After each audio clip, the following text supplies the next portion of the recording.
Kalena dhamma sawanang etamang kalamutamang. Part 14A Dhamma in English 2014 dan 2015 versi bahasa Indonesia. Sebuah koleksi ceramah Dhamma berlokasi di Chula Dhammasala Khao Chion, Wat Yanna Sangwararam, Chonburi, oleh Pra Ajahn Suchat Abhijato. Judul asli Dhamma in English 2014 and 2015. Penerjemah Siddhartha Surya Metta. Editor Willy Siana Surya Metta. Proofreader Margareta Naga Prilianti. Sampul dan tata letak Leonard Halim. Edisi pertama Februari 2020, Jakarta. Dhamma in English 2014 and 2015, a collection of Dhamma talks in English by Pra Ajahn Suchat Abhijato, copyright Pra Suchat 2018. Hanya untuk distribusi gratis. Dhamma seharusnya tidak diperdagangkan layaknya barang di pasar. Izin untuk mereproduksi isi yang termuat dalam publikasi ini dengan cara apapun untuk tujuan non-komersial sebagai sebuah hadiah Dhamma di sini sudah diberikan. Tidak perlu memperoleh izin lebih lanjut. Reproduksi dengan cara apapun untuk keuntungan komersial dilarang secara tegas. Isi yang termuat dalam publikasi ini tidak boleh dimodifikasi dengan cara apapun. Buku ini tersedia untuk diunduh secara gratis di www.prasuchat.com, www.kammathana.com, www.archive.org/details/Dhamma 1415 Indonesia. Video part 14A akan mulai membacakan bagian 14 Singapura via Skype 9 Agustus 2015. Bagian 14 ini akan terdiri dari 2 bagian video. Baiklah, kita mulai. 14 Singapura via Skype 9 Agustus 2015. Ketika kita ditahbis, kita sedang mengganti cara hidup kita dari cara hidupnya seorang umat awam menjadi cara hidupnya seorang biku. Seorang biku artinya seseorang yang melihat bahaya di dalam alam-alam kelahiran kembali. Seorang biku berusaha untuk keluar dari lingkaran kelahiran kembali ini karena kelahiran adalah penderitaan. Begitu kamu terlahir, kamu harus menjadi sakit, menjadi tua, dan mati. Dan kamu akan harus berpisah dari segala hal yang kamu miliki, dari semua orang yang kamu kenal. Jadi, dari sudut pandang Buddhisme Theravada, menjadi terlahir bukanlah hal yang baik. Menjadi terlahir adalah seperti sebuah kutukan. Kita terkutuk untuk menjadi tua, untuk menjadi sakit, dan untuk mati. Jadi, menjadi seorang biku adalah untuk berjuang agar lenyap dari siklus kelahiran, penuaan, sakit, dan kematian. Praktek yang akan membantu kita berhasil keluar dari sangsara, lingkaran kelahiran dan kematian, adalah praktek latihan berunsur 3 yang disebut sila, samadhi, dan panya. Sebelum kita dapat mempraktikkan sila, samadhi, dan panya, kita harus belajar terlebih dahulu. Kita harus belajar apakah sila, apakah samadhi, dan apakah panya. Proses ini disebut Magga Pariyatti Dhamma. Pariyatti artinya mempelajari ajaran Sang Buddha. Jika kamu tidak belajar, kamu tidak akan mengetahui dengan persis bagaimana cara praktek dengan benar. Kamu akan terlebih dahulu perlu belajar dengan seorang guru. Menurut aturan kebikuan, seorang biku yang baru ditahbis harus hidup bersama seorang guru selama 5 tahun. Dia tidak boleh tinggal sendirian. karena itu akan lebih merugikan dibanding memberikan manfaat. Karena dia masih belum mengetahui cara yang tepat dalam menjaga sila, cara yang tepat dalam bertingkah laku sebagai seorang biku, dan dia belum mengetahui jenis samadhi apa yang benar, serta bagaimana cara untuk mengembangkan panya atau kebijaksanaan. Jadi, inilah yang seharusnya dilakukan oleh seorang biku yang baru ditahbis. Dia harus mencari seorang guru, dan biasanya upanjaya atau orang yang menahbis dia yang seharusnya menjadi guru utama dia. Saat penahbisan, upanjayamu sudah mengajarimu 5 kamathana. Apakah kamu ingat bahwa kamu harus merapalkan kesa, loma, nakha, danta, taco? Inilah 5 bagian tubuh yang disebut 5 kamathana. Kelima bagian tubuh ini merupakan objek-objek yang sangat penting untuk mengembangkan kebijaksanaan. Karena kita melekat pada tubuh kita. Jadi, dalam rangka untuk mampu menjadi tidak melekat terhadap tubuh, kita harus mempelajari sifat sejati dari tubuh dengan mempelajari tubuh, yang meliputi 5 bagian pertama: rambut, kepala, bulu badan, kulit, kuku, dan gigi. Selain kelima bagian ini, ada 27 bagian lainnya. Seluruhnya kita sebut 32 bagian tubuh. Inilah apa tubuh itu. Jika kita mempelajari dengan seksama 32 bagian ini, kita akan sampai pada kesimpulan bahwa tidak ada siapapun di dalam 32 bagian ini. 32 bagian ini adalah sekedar organ-organ, bagian-bagian dari tubuh. Kita, sebagaimana kita menyebut diri kita sendiri, berasal dari pikiran yang telah matang untuk memiliki tubuh ini. Karena kekurangan pengetahuan yang tepat, kita telah disuapi dengan pengetahuan yang salah. Kita telah disusupi dengan pengetahuan bahwa tubuh ini adalah kita, adalah diri kita, sehingga ketika sesuatu terjadi pada tubuh, kita berpikir bahwa hal itu juga terjadi pada kita. Tetapi pada kenyataannya hal itu, seperti penuaan, sakit, dan kematian, hanya terjadi pada tubuh, pada 32 bagian itu. Hal itu hanya terjadi pada tubuh. Hal itu tidak terjadi pada kita yang memiliki tubuh ini. Jadi, inilah apa yang kita mau ajarkan pada diri kita untuk lihat dengan jelas bahwa tubuh bukanlah diri kita. Kita bukanlah tubuh. Kita hanyalah si pemilik tubuh. Kita adalah ia yang mengetahui, yang berpikir, inilah kita. Kita adalah ia yang menyuruh tubuh apa yang harus dilakukan.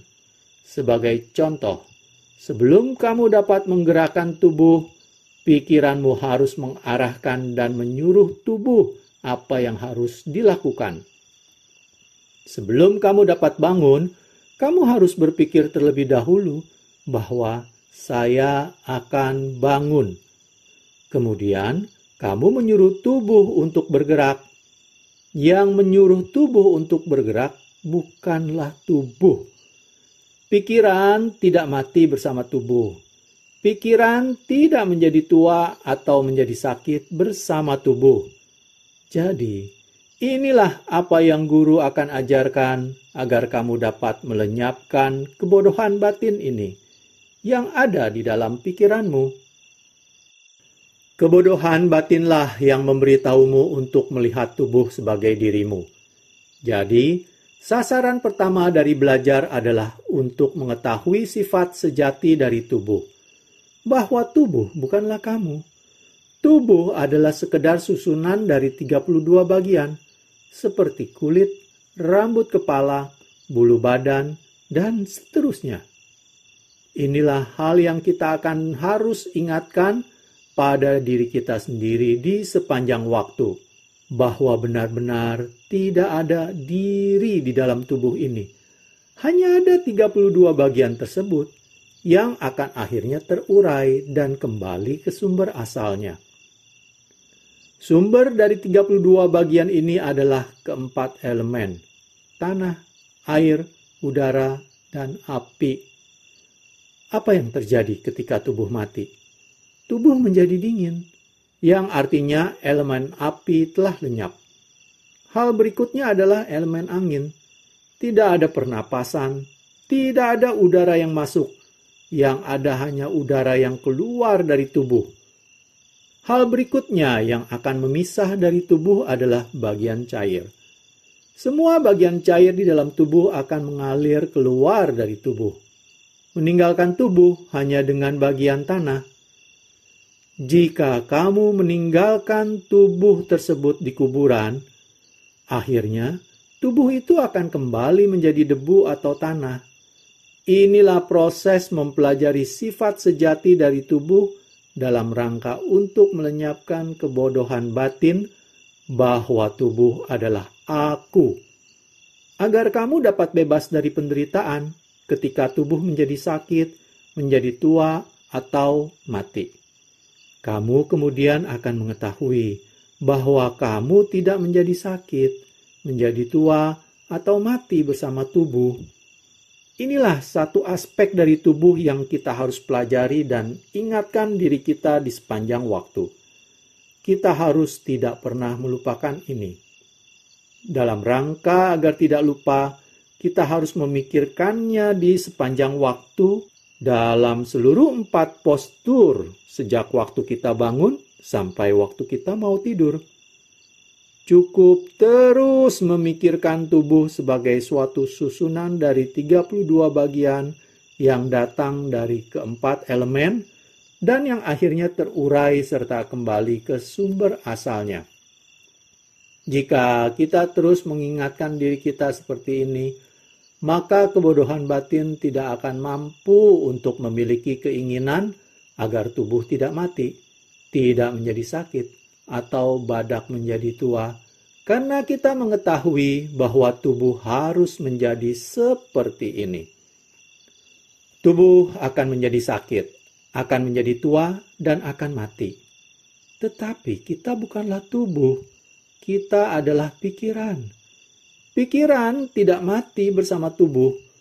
Jika kita dapat mengingat kebenaran ini di sepanjang waktu, maka ketika tubuh menjadi sakit, menjadi tua, atau mati, kita akan tetap tenang dan damai karena kita tidak akan memiliki keinginan sama sekali untuk mengharapkan agar tubuh tidak menjadi sakit, menjadi tua, atau mati. Ketika tidak ada keinginan, tidak ada dukkha. Di dalam 4 kebenaran mulia, Buddha mengatakan bahwa duka atau penderitaan mental muncul dari 3 keinginan kita. Kama tanha, keinginan untuk kesenangan indrawi. Bhava tanha, keinginan untuk menjadi, untuk memiliki. Dan vibhava tanha, keinginan untuk tidak menjadi, untuk tidak memiliki. Jika kita mengetahui kebenaran, maka keinginan-keinginan ini tidak akan muncul.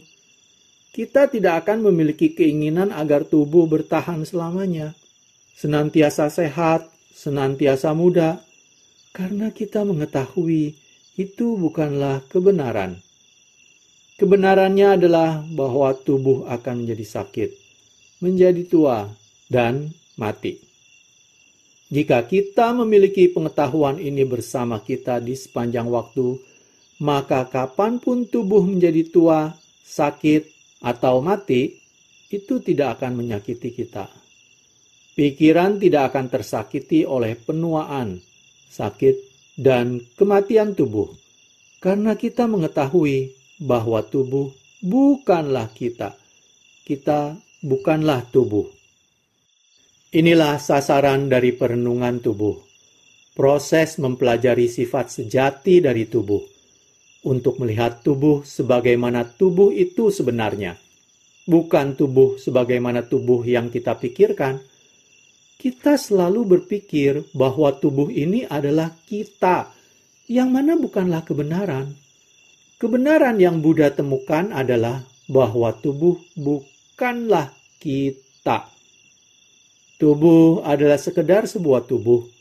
Kita adalah pikiran. Kita adalah ia yang datang dan memiliki tubuh ini. Dan kemudian menggunakan tubuh ini sebagai sarana untuk memperoleh hal-hal yang kita mau miliki. Kita memiliki kebodohan batin untuk kebahagiaan kita mengandalkan pada pemerolehan barang-barang, pemerolehan uang, pemerolehan status, pemerolehan seorang suami atau istri serta anak-anak, dan pemerolehan segala hal yang dapat kita peroleh melalui tubuh kita. Namun, apapun yang kita peroleh, semuanya adalah sementara. Itu tidak bertahan selamanya. Ketika kita harus terpisah dari hal-hal tersebut, kita menjadi tidak bahagia dan sedih. Jadi, kita harus mengajari pikiran untuk tidak memperoleh apapun. Hal yang pikiran seharusnya peroleh adalah ketenangan atau kedamaian pikiran. Inilah kebahagiaan yang sebenarnya dan sejati, karena ketenangan tinggal bersama kita di sepanjang waktu, dan pikiran yang tenang tidak akan pernah meninggalkan kita. Ketenangan inilah yang harus kita perjuangkan. Tetapi kita harus tidak menginginkan untuk memiliki hal-hal di luar pikiran. Janganlah berjuang demi uang, status, pujian, ataupun pemandangan. Suara, bau, rasa, dan objek-objek sentuh, semua hal ini hanya dapat memberimu kebahagiaan yang sementara. Ketika kamu melihat hal-hal tersebut, kamu bahagia. Tetapi ketika kamu tidak melihat hal-hal tersebut, maka kebahagiaan ini lenyap. Suatu hari, kamu tidak akan mampu melihat hal-hal tersebut, karena tubuh akan harus menjadi sakit, menjadi tua, dan mati. Dan ketika kamu tidak dapat memperoleh hal-hal tersebut melalui tubuhmu, maka kamu akan menjadi sedih dan tidak bahagia. Jika kamu memiliki kebahagiaan batin dari pikiran, kamu tidak akan terpengaruh dengan sakit, penuaan, dan kematian dari tubuh. Karena kamu dapat selalu mempertahankan kebahagiaan mental atau spiritual ini dengan atau tanpa tubuh. Jadi, inilah alasan mengapa kita harus mempraktekkan samadhi. Samadhi adalah cara untuk menghasilkan kebahagiaan mental ini. Samadhi akan membuat pikiran tenang dan damai. Ketika pikiran menjadi tenang dan damai, kebahagiaan mental akan muncul. Kebahagiaan mental ini adalah suatu kebahagiaan yang lebih baik dibandingkan kebahagiaan yang kita peroleh melalui tubuh. Begitu kita telah memperoleh kedamaian batin ini yang berasal dari kebahagiaan mental, hal berikutnya untuk dilakukan adalah untuk mempertahankan dan melindungi kedamaian batin tersebut. Hal yang akan datang untuk menghancurkan kebahagiaan mental ini adalah keinginan kita. Ketika kita keluar dari samadhi dan jika tidak berhati-hati dan membiarkan keinginan kita mengambil alih, maka keinginan kita akan melenyapkan kedamaian batin atau kebahagiaan mental yang telah kita peroleh dari duduk dalam samadhi. Jika kita menggunakan kebijaksanaan dari kebenaran yang Sang Buddha temukan dan ajarkan, kita akan mengetahui bahwa kesedihan kita muncul dari keinginan kita. Jadi, jika kita dapat menghentikan keinginan kita akan mampu melindungi kebahagiaan mental kita.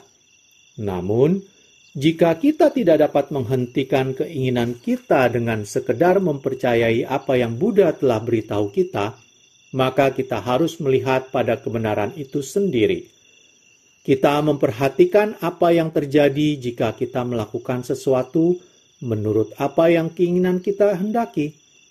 Ketika keinginan kita memberitahu kita untuk pergi mencari sesuatu yang membuat kita bahagia, apakah kita sungguh-sungguh bahagia dari memperoleh hal itu?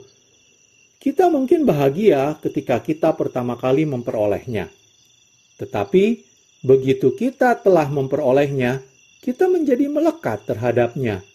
Kita menjadi khawatir bahwa kita mungkin kehilangan hal tersebut suatu hari. Jadi, kebahagiaan yang kamu dapatkan dari memperoleh hal yang kamu inginkan akan lenyap, dan yang menggantikan kebahagiaan itu adalah kekhawatiran, kegelisahan, dan ketidakbahagiaan. Suatu hari, ketika kamu kehilangan hal itu, kamu akan menjadi sedih kembali. Jadi inilah cara mengajari pikiran untuk berhenti mengikuti keinginan kita. Janganlah pergi mengikuti keinginanmu, karena kamu hanya akan menghasilkan kesedihan dan ketidakbahagiaan. Kamu seharusnya tinggal bersama ketenangan. Kamu seharusnya tinggal bersama kebahagiaan batin dengan melawan segala bentuk keinginan. Inilah cara hidup biku. Seorang biku tidak mencari kebahagiaan sama sekali dari hal apapun di dalam dunia ini. Kita hanya mencari kebahagiaan yang muncul dari ketenangan mental. Dalam rangka untuk mampu memiliki ketenangan mental ini, kita memerlukan perhatian.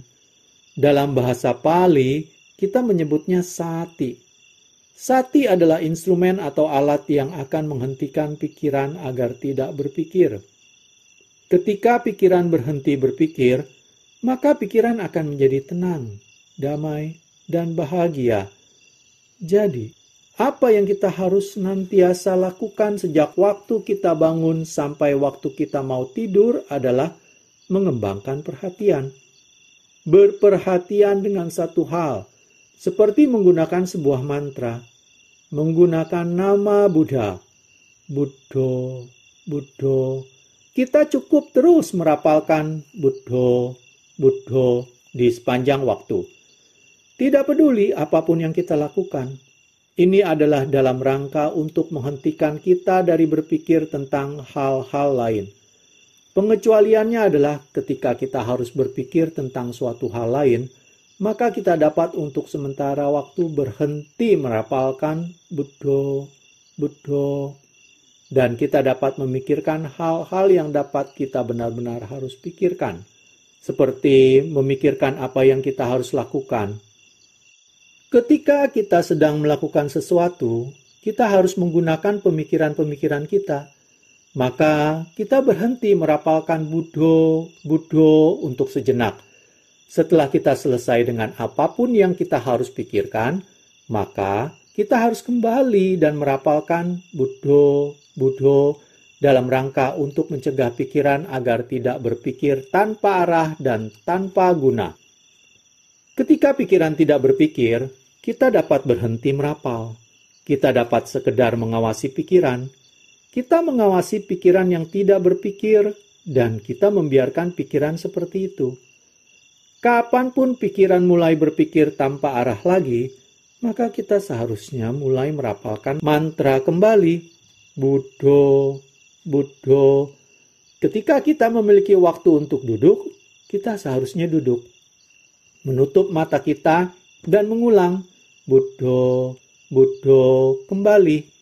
Dan akhirnya pikiran akan sampai pada keadaan diam yang sempurna. Pikiran akan berhenti berpikir. Pikiran akan masuk ke dalam jhana keempat atau appana samadhi. Itulah tempat yang kita ingin pikiran untuk datangi. Untuk masuk ke tempat yang tidak ada pemikiran. Yang tersisa hanyalah tinggal ia yang mengetahui dan suatu rasa kedamaian dan kebahagiaan. Inilah yang kita mau peroleh. Begitu kita telah memperolehnya, kita mau mempertahankannya.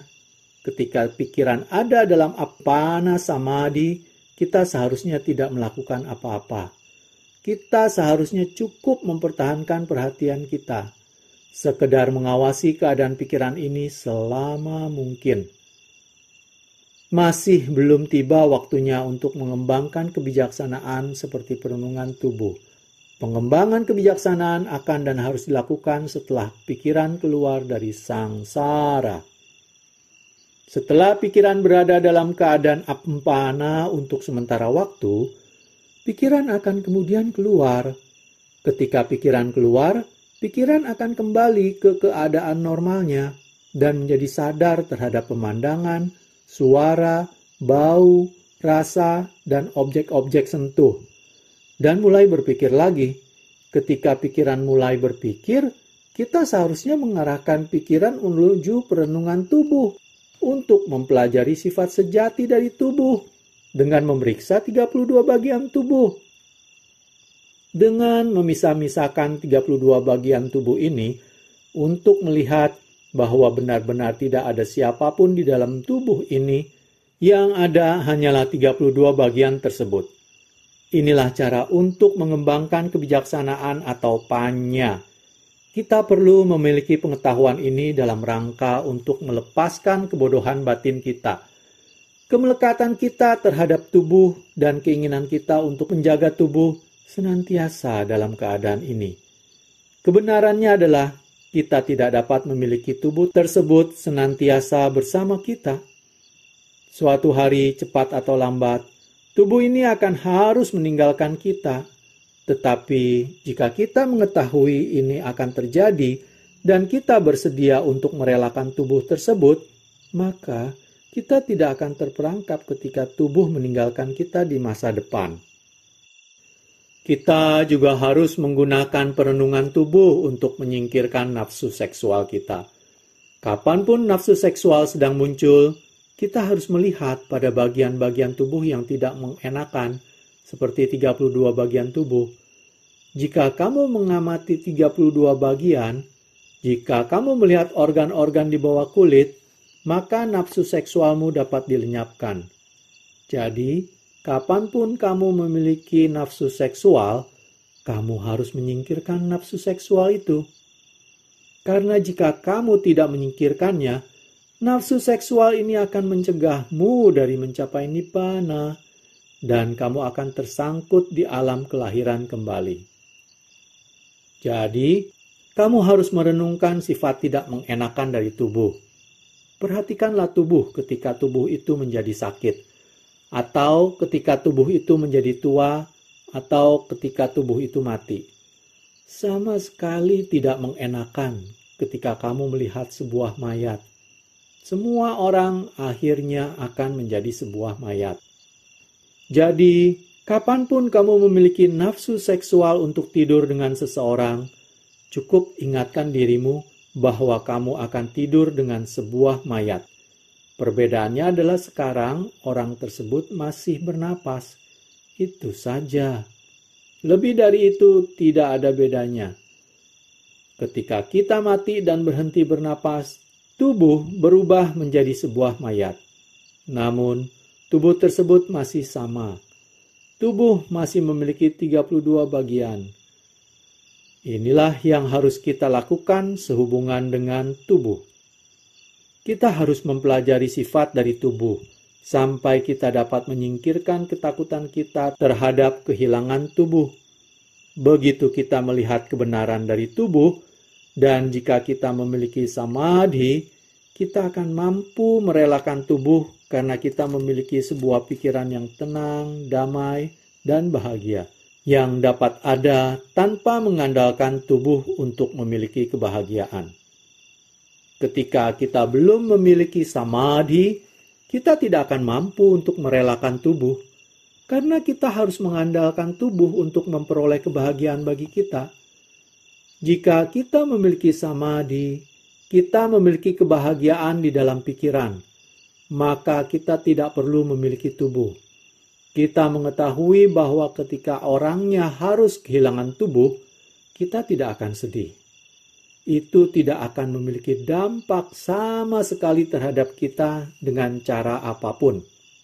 Jadi, kita terlebih dahulu harus memiliki samadhi sebelum kita dapat mengembangkan kebijaksanaan atau panya untuk melepaskan kemelekatan kita pada tubuh. kita akan melihat bahwa jika kita melekat pada tubuh, hasilnya akan ada penderitaan, kesedihan, dan ketidakbahagiaan. Jika kita merelakan tubuh, hasilnya akan ada kedamaian dan ketenangan. Inilah apa yang kita harus kerjakan. Pertama, kita harus mengembangkan samadhi. Begitu kita sudah beristirahat dalam samadhi dan keluar darinya, kita harus mempelajari sifat sejati dari tubuh dalam rangka untuk menyingkirkan kebodohan batin kita, kemelekatan kita, dan keinginan kita terhadap tubuh, baik itu tubuh kita sendiri maupun tubuh orang lain. Semua tubuh itu sama. Mereka semua anicang, dukang, anatta. Mereka semua asubha, tidak indah, tidak enak dilihat ketika tubuh menjadi sakit, ketika tubuh menjadi tua atau mati, atau ketika kamu melihat bagian dalam di bawah kulit.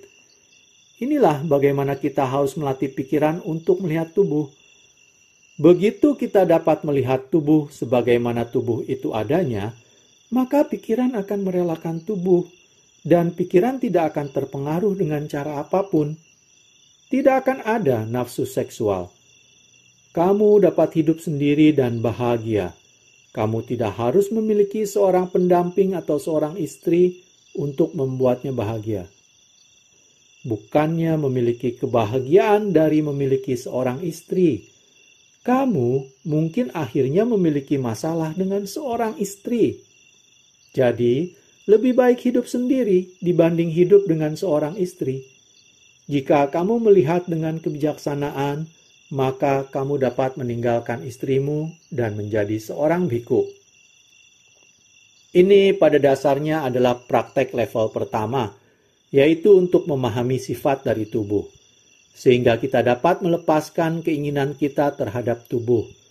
Jika kita dapat melakukan ini, kita akan mencapai pencapaian level ketiga yang dinamakan level anagami. Seorang anagami tidak memiliki kemelekatan pada tubuh, tidak memiliki keinginan terhadap tubuh dalam cara apapun sama sekali. Tidak ada kemelekatan, tidak ada keinginan agar tubuh tidak menjadi sakit, tidak menjadi tua atau mati. Tidak ada keinginan untuk melakukan hubungan seks dengan siapapun. Karena seorang anagami telah melihat bagian-bagian tidak mengenakan dari tubuh. Jadi, inilah yang seharusnya kita lakukan sebagai seorang bhikkhu. Pertama, kita harus belajar dari guru kita. Begitu kita sudah belajar, kita kemudian harus berpraktek. Kita harus mulai dengan mengembangkan dan mempertahankan perhatian karena kita memerlukan perhatian untuk membuat pikiran tenang, agar dapat masuk ke dalam appana samadhi. Begitu kita sudah beristirahat dalam appana samadhi dan keluar darinya, kita kemudian merenungkan sifat sejati dari tubuh. Teruslah merenung, teruslah mengingatkan pikiran bahwa tubuh tidak memiliki diri. Tubuh adalah sekedar 3/2 bagian. Tubuh terbuat dari 4 elemen, dan suatu hari tubuh akan kembali ke 4 elemen. Pandanglah tubuh sebagai tidak mengenakan, tidak indah, tidak rupawan. Karena ketika tubuh menjadi tua, menjadi sakit atau mati, tubuh bukanlah sesuatu yang enak dilihat. Dan jika kamu melihat ke dalam tubuh, tidak ada hal yang indah di dalam tubuh. Jadi, inilah yang kita harus kerjakan sebagai seorang bhikkhu untuk mempelajari sifat sejati dari tubuh dan kemudian menyingkirkan kebodohan batin kita, kemelekatan kita, dan keinginan kita terhadap tubuh. Begitu kita telah merelakan tubuh, kita akan terbebas dari menjadi sedih, menjadi tidak bahagia dengan tubuh. Jadi, inilah yang kita seharusnya coba lakukan sebagai seorang bhikkhu. Buddha mengajari kita untuk berpraktek di sepanjang waktu, kecuali ketika kita pergi tidur.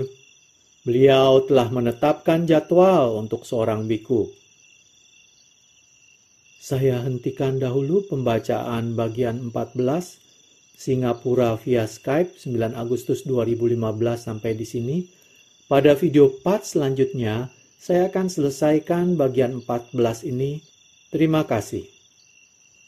Kalena dhamma savanang etamang kalamutamang